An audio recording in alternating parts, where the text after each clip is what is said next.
Naiiwan ng matinding lungkot si Ivana Alawi sa Pinoy Big Brother house matapos niyang ibunyag na isa lamang siyang house guest at hindi makakasama sa buong season. Chikang maabante mula kay Mildred Amistad Bacud.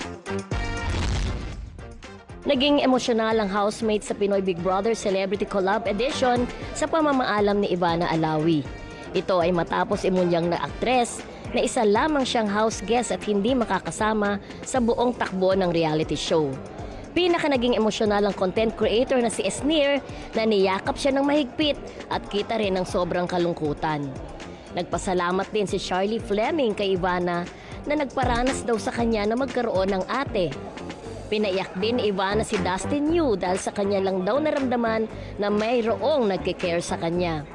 Si Ivana lang daw kasi ang nagparamdam na importante rin daw pala siya.